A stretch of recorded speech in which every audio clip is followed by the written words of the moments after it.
त्रिकाल में कभी कोई सुखी, शांत, आनंदमय, निर्भय ये पद की प्राप्ति नहीं कर सकता। सुखी पद है जहां किसी वस्तु, व्यक्ति, किसी पदार्थ की मांग ही नहीं है, ऐसा सुख। निर्भय पद ऐसा है जहां कोई भय का लेश भी नहीं, क्योंकि जिसके भय से भयभीत होकर मृत्यु काम करती है, काल भी जिसके भय से भयभीत रहता है, वो ऐसी निर्भय भुजाओं का आश्रय पा लेता है, परम शांत चित्त हो जाता है, कोई भी द्वंद उसे विचलित नहीं कर सकता। ऐसी अगाध महिमा है प्रभु की कि जो भक्त उनकी उपासना में अपने चित्त को समर्पित करता है, इतने समर्थ होते हुए प्रभु उसको इतना प्यार करते हैं कि जैसे बछड़े के पीछे गाय रंभाती डोलती है, ऐसे। और सामर्थ्य ऐसी आज तक कोई पार नहीं पा पाया, न वेद, न ऋषि, न मुनि। पर हम ऐसी मंद बुद्धि से युक्त हो गए हैं, माया के द्वारा हमारा ज्ञान ढक दिया गया है कि हम चाहते तो सुख है, शांति है, आनंद है, विश्राम। थक गया जन्म मरण के चक्र से, अब मुझे विश्राम चाहिए, जहां ये दुख ना हो। जन्मना है, रोग ग्रसित होना है, अभाव है, नाना प्रकार की विपत्तियां हैं, और आखिरी विपत्ति मृत्यु। थक गया इनको भोगते भोगते। अब ऐसा विश्राम स्थल जहां इनका प्रवेश नहीं, वो है श्री भगवान। पर हमारी ऐसी मंद बुद्धि है कि हम विषयों के द्वारा सुखी होना चाहते हैं और नाशवान शरीरधारियों के बल से हम निर्भय होना चाहते हैं, और धन संपत्ति के बल से हम बड़े होना चाहते हैं, लोक सम्मान से हम शांत होना चाहते हैं, हमारा बड़ा प्रतिष्ठा है, बड़ा मान है। ये भ्रम हो गया हमें, हमारी बुद्धि मंद पड़ गई है। अगर हमारे जीवन निर्वाह के लिए धन चाहिए ही, माना आपकी स्थिति नहीं है ऐसी, आपको धन चाहिए, तो आप अधर्म का आश्रय मत लीजिए। आप पापाचरण करके धन का संग्रह करेंगे, वो आपके परिवार को, आपके शरीर को, आपकी बुद्धि को, मन को महान अशांत कर देगा। पर आपकी बुद्धि पवित्र नहीं है तो निर्णय ठीक नहीं कर पाती, तो लगता है इन किन प्रकारेण धन आना चाहिए जिससे हम अपने परिवार को सुखी कर सकें और हम सुखी हो सकें। आपको धन चाहिए तो परम धनी श्री हरि, श्री कृष्णचंद्र जी का आश्रय ले लो। विश्वास कीजिए, आपकी मांग खत्म कर देंगे, इतने बड़े वो दाता है। आपको ऐसा संतोष धन प्रदान करेंगे कि बाहर के बड़े बड़े धनवान भी उस संतोष सुख की झांकी कल्पना भी नहीं कर सकते जो आपको प्राप्त होगा। जिसे संतोष सुख प्राप्त हो गया वो ब्रह्मा से भी बड़ा धनी हो गया। ये संतोष भगवत कृपा से प्राप्त विवेक के द्वारा होता है। अगर हमको लौकिक धन भी चाहिए तो उन्होंने ही तो प्रकट किया है।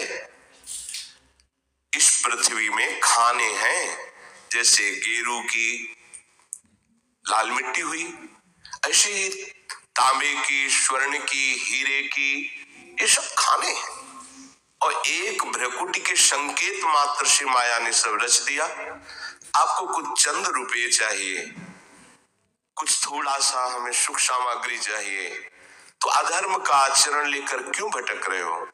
मालिक से मांगो, जगत के मालिक हैं, आप उनके अंश हो, इनसे अपनापन करो। प्रभु आपने जीवन दिया है तो जीने की व्यवस्था जो हमें चाहिए वो दे दीजिए। बिना मांगे वो सबको जीवन धारण करने की आवश्यकता दे रहे हैं, पर आपको जो चाह करनी तो इन्हीं से कीजिए। अगर किसी भी तरह से प्रभु का आश्रय ले लिया जाए तो मंगल कर देते हैं। भगवान का आश्रय लो, नहीं तो छूट दिए। भगवान को दया नहीं आती? नहीं। क्यों? क्योंकि कष्ट है नहीं। जो भगवान का अंश आत्मा है उसे कभी कोई मार ही नहीं सकता और शरीर टिक नहीं सकता, परिवर्तनशील है। उनकी दृष्टि में कोई दुख नहीं है। तुम्हारी दृष्टि में दुख, अगर निवृत्त करना चाहते हो दुख और भय को तो पुकारो भगवान को, दूसरा उपाय नहीं। ये जो दूसरा उपाय लेते हो वो दुख ही है। दुख से दुख की निवृत्ति नहीं हो सकती। अगर हमें दुख से निवृत्ति, संकट से निवृत्ति पानी है तो श्री भगवान की। अश्वत्थामा को जब पांडवों ने निस्तेज कर दिया तो ब्रह्म ऋषि की संतान है, भले वो धनुर्वेद ज्ञाता है पर है तो ब्रह्म ऋषि। तो ब्राह्मणत्व से संपन्न और ब्रह्मास्त्र का ज्ञाता इस प्रेम का परिचय नहीं प्राप्त कर पाता। ना चाहते हुए भी ये काम पापाचरण करा ही देता है। अर्जुन ने प्रश्न किया था, ये कौन है जो ना चाहने पर भी बलात् जबरदस्ती पाप करा देता है? तो भगवान ने कहा, वो काम है, वो क्रोध है। ये रजोगुण से प्रकट होता है, राग से, और ये महापापी है, अर्थात महापाप कराने वाला है, महाशनो। ये कभी तृप्त नहीं होने वाला, चाहे जितना भोग लो। ना चाहने वाली बात ऊपरी है और चाहने वाली बात हृदय की है। संसार शरीरों में भोगने से सुख मिलता है, अंदर बैठा है, और ऊपर से हम कहते हैं कि हम नहीं चाहते थे पर ऐसा हो गया। नहीं, अगर ये बात अंदर बैठ जाए कि हमें नहीं चाहिए ये झूठे सुख, तो फिर कोई परास्त नहीं कर सकता। तो बोलिए जानकारी होने पर भी प्रयोग क्यों नहीं हो पाता? वस्तु, व्यक्ति, क्रिया, स्थान, इससे जो हम सुख चाहते हैं उसे काम कहते हैं। किसी शरीर से, किसी वस्तु से, किसी पद से। इस काम में शब्द तो एक है पर इसके दोष अनंत है। शब्द है काम, और अनंत पापाचरण कराने की इसमें सामर्थ्य है। काम में इसमें अनंत विकार भरे हुए हैं। जब तक मनुष्य के भीतर ये बात बनी रहती है कि शरीर भोग से, वस्तु भोग से, पद भोग से हम सुखी हो जाएंगे, तो ये काम पाप ही कराता रहता है। निर्दोष, निर्विकार, निष्पाप होने के लिए इस काम का मर्दन करना आवश्यक है। सहने से ये नष्ट हो जाते हैं। शास्त्र निषिद्ध कर्म ये काम ही कराता, प्रारब्ध नहीं कराता। प्रारब्ध से शास्त्र निषिद्ध कर्म जो किए उनका फल आता है सुख दुख। अगर शास्त्र प्रतिपादित है तो सुख आएगा, शास्त्र विरुद्ध है तो दुख आएगा। लेकिन ये जो हमसे पाप करा रहा है, कोई प्रारब्ध नहीं करा रहा, कोई काल नहीं करा रहा, कोई ईश्वर नहीं करा रहा। काले कर्मे ईश्वरे मिथ्या दोष लगाए, ये हमारी चाहत करा रही, अंदर बैठी है, शरीर के भोगों से सुख मिलता है, ये अंदर घुस के बैठ गया है और यही हमसे पाप करा रहा है। तो जब जानकारी हो गई तो फिर पाप क्यों हो रहे हैं? जब जानकारी हो गई कि काम पाप करा रहा है तो हम इस जानकारी का प्रयोग क्यों नहीं कर पा रहे? तो बोले धूमे नाव्रियते वह्निर यथा दर्शो मलेन च यथोल्बेनावृतो गर्भस् तथा तेने दमावृतम। ये ज्ञान ढक गया है हमारा, जो ढका हुआ ज्ञान, ये प्रकाशित, ये काम में नहीं आएगा। जैसे 3 उदाहरण दिए। भगवान कह रहे धुएं से अग्नि ढक गई, मैल से दर्पण ढक गया और झिल्ली से गर्भ ढक गया। अब झिल्ली के अंदर बच्चा है कि बच्ची पता नहीं चलेगा। दर्पण है, हम काले हैं कि गोरे हैं पता नहीं चलेगा, क्योंकि मैल से धुआं होने होने के कारण पता नहीं चलेगा कि अग्नि है, पर बहुत जल्दी उसमें अग्नि प्रकाशित की जा सकती। फूंक मारो, अग्नि पैदा हो जाएगी। भगवान ने 3 उदाहरण दिए। उपासक में ये 3 तरह से ज्ञान ढक जाता है, तब काम अपना प्रभाव दिखाता है। 3 इसकी स्थितियां हैं। जैसे धुएं से अग्नि ढकी रहती है, ऐसे ही काम विवेक को, ज्ञान को ढक देता है। बुद्धि में निर्णय निकल रहा है, ये तो गलत है, नहीं करना चाहिए। सात्विक, राजसिक, तामसिक, ये बुद्धि की 3 प्रवृत्तियां हैं, 3 गुणों के अनुसार। कर्तव्य अकर्तव्य का ठीक ठीक निर्णय करने में समर्थ है सात्विक बुद्धि। राजसिक बुद्धि ठीक निर्णय नहीं कर पाती, असमर्थ होती है कर्तव्य का। और तामसिक उल्टा ही निर्णय करती है। ठीक निर्णय करने की सामर्थ्य सात्विक बुद्धि में है। अब जीव ही भोग इच्छा प्रकट हुई, धुआं पैदा हो गया। भोगों की न भोगों, पाप तो नहीं बन जाएगा। धुआं है, इसका मतलब अग्नि है, ज्ञान है उसके अंदर। अब अगर उस समय उसको सत्संग मिल जाए, कोई संत की बात चलने लगे, उसका चिंतन वो रोक पावे, तो मानो फूंक मारना है। जैसे धुआं उठ रहा है, 1 2 3 फूंक मारो, आग लग गई, प्रज्वलित हो गया, बच गया। ये पहला बहुत सरल है, बच जाना काम से। धुआं हो जाने पर दिखाई नहीं देता क्या है, क्या ठीक है क्या नहीं ठीक है, पर फूंक मारो तो आग उठी, धुआं खत्म हुआ। ये ज्ञान हो रहा है, बीच बीच में जलन हो रही कि भोगों की ना भोगों, अच्छा है कि नहीं अच्छा है, कहीं पाप तो नहीं हो जाएगा, कहीं गलती तो नहीं हो जाएगी, पर वो धुआं है, नहीं भोग लेते हैं, अवसर मिला है, समय मिला है, भोग लेते। ये उस समय उसको चाहिए, तत्काल कोई सहयोगी चाहिए विवेक का। परमार्थिक मार्ग में धुआं पैदा कर देगी। साधक अगर सावधान हुआ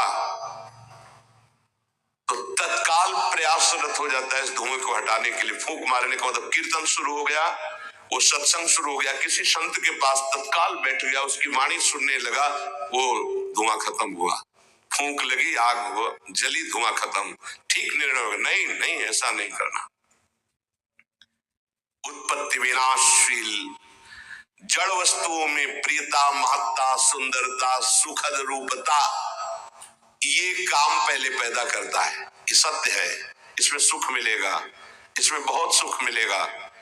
अब ये धुआं बढ़ता चला जा रहा है, कैसे सुख मिलेगा? लाखों लोग भोग रहे हैं, कैसे सुख? कैसे तुम मुझे बावरा बना सकते हो? नहीं नहीं, गलत है। ये है धुआं को हटाना, फूंकना। अरे अन्य शरीरों की अपेक्षा है मनुष्य शरीर सर्वश्रेष्ठ है, इसमें विवेक है। हम कैसे ऐसा पशुवत आचरण कर सकते? नहीं, अरे मन नहीं, तेरी सलाह नहीं। अब वो फूंक रहा है, आग पैदा कर रहा है, ज्ञानाग्नि पैदा कर रहा है।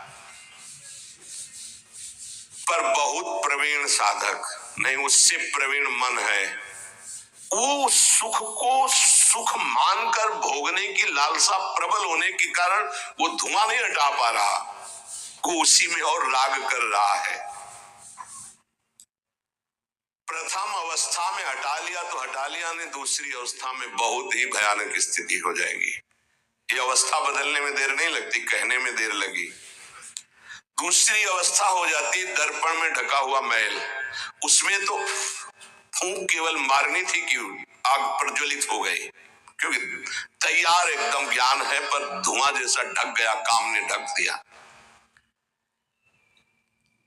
जब दूसरी स्थिति आई उसी उपासक की कि इसका प्रायश्चित भी तो हो सकता है, अब वो मल लग गया। जैसे दर्पण में गाढ़ा मल पोत दिया जाए तो बिल्कुल दिखाई नहीं देगा कि हमारा रूप कैसा है। अब बिल्कुल विचार शून्य होता चला जा रहा है। यथा दर्शो मलेन च, जैसे मैल से ढक जाने पर शीशा, दर्पण, वो दिखना एकदम बंद हो गया। उसमें तो दिख रहा था, धुआं है, आग है, मतलब विवेक काम कर रहा था। थोड़ा फूकने की जरूरत थी, ज्ञान के प्रज्वलित करने की जरूरत थी, पर वो उधर ना की तरफ वृत्ति न ला करके हाँ की तरफ वृत्ति ले आया, तो दूसरी सीन पैदा हो गई स्थिति। जैसे दर्पण में मल ऐसे लगा दो तो बिल्कुल नहीं दिखेगा, और बिल्कुल निर्णय नहीं कर पा रहा। सतोगुण में निर्णय करने की क्षमता होती है, रजोगुण में निर्णय करने की क्षमता खत्म हो जाती है, और निश्चित हो जाता है कि भोग में सुख है। ऐसी कामना का वेग बढ़ा तो ये भूल गया कि मैं साधक हूं, मेरा कर्तव्य क्या है, मैं कर्तव्य करने जा रहा हूं, ये भूल गया। क्योंकि जैसे दर्पण में ढक गया तो भूल गया, दर्पण में दिखाई देता मैं कौन हूं, तो ज्ञान रूपी दर्पण ढक गया काम से, अब ये उसकी सोच ही खत्म हो गई। अंतःकरण में इतना महत्व पैदा हो गया कि विकलता हो गई उसके अंदर, अब यही उसके पतन का कारण बन गया। इतना महत्व बढ़ गया कि निर्णय करने की क्षमता खत्म हो रही है कि मैं एक साधक हूं, मैं उपासक हूं, पापाचरण नहीं करना चाहिए। ये किसी का भी हो सकता है। पहली दशा बहुत जल्दी हटा जा सकता है, फूंक मारी हट गया, आग पैदा हुई ज्ञान की, नहीं नहीं। दूसरी दशा गुंजाइश है थोड़ी, उसको ऐसे पूछना पड़ेगा, समय लगेगा, पूछना पड़ेगा, तब दिखाई नहीं नहीं। तो दूसरे में संभलना रजोगुण।